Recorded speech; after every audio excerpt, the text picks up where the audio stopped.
আসসালামু আলাইকুম এভরিওয়ান, আপনারা সবাই কেমন আছেন? আশা করি সকলেই ভালো আছেন। আজকের এই ভিডিওতে আমি দেখাবো মোবাইলের হোম স্ক্রিনে কিভাবে গুগল সার্চ বার অ্যাড করবেন বা যুক্ত করবেন।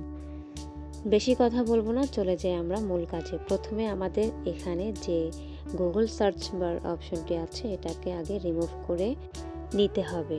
তো আমি প্রথমে এখানে চেপে ধরবো, আর এখানে চেপে ধরার ফলে রিমুভ অপশন চলে আসবে। রিমুভ অপশনে ক্লিক করে দিলেই ডিলিট হয়ে যাবে। তারপর আসি আমরা হোম স্ক্রিনে কিভাবে গুগল সার্চ বার অ্যাড করব। প্রথমে আমরা হোম স্ক্রিনে ক্লিক করব, জাস্ট এইখানে কোনো অ্যাপের মধ্যে ক্লিক করব না। ক্লিক করলে আমাদের অ্যাপগুলো কিন্তু ডিলিট হয়ে যেতে পারে, সেই জন্য আমাদের এখানে হোম স্ক্রিনেই ক্লিক করে ধরে রাখতে হবে, চেপে ধরে রাখতে হবে। আগেই বলেছি আপনি কিন্তু কোনো অ্যাপের উপরে ক্লিক করবেন না, জাস্ট হোম স্ক্রিনে ক্লিক করে চেপে ধরে রাখবেন। আমি হোম স্ক্রিনে চেপে ধরেছি, তারপর এরকম একটি অপশন চলে আসছে বা এরকম একটি ইন্টারফেস চলে আসছে।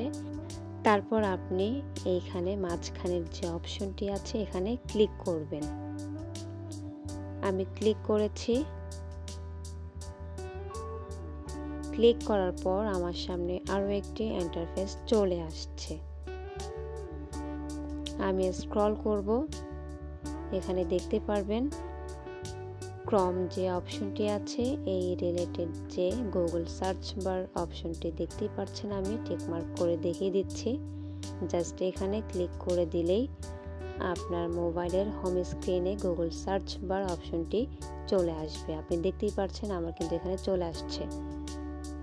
এটাকে আপনি আবার কাস্টমাইজ করতে পারবেন।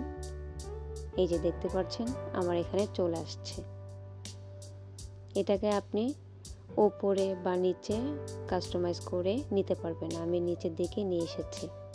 সো এভরিওয়ান, আপনারা দেখতে পাচ্ছেন মোবাইলের হোম স্ক্রিনে কিভাবে গুগল সার্চ বার অপশন যুক্ত করতে হয় বা অ্যাড করতে হয়। আপনি উপরে দেখতে পাচ্ছেন টিকমার্ক, এখানে ক্লিক করে দিলেই আপনার হোম স্ক্রিনে কিন্তু গুগল সার্চ বার অপশনটি সেভ হয়ে যাবে।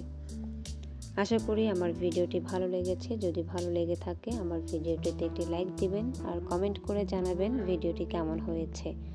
আর আমার চ্যানেলে নতুন সদস্য হয়ে থাকলে সাবস্ক্রাইব করে দিবেন এবং পাশে থাকা বেল আইকনটি অন করে দিবেন, যাতে পরবর্তী ভিডিওগুলো আপলোড করার সাথে সাথে পৌঁছে যায়।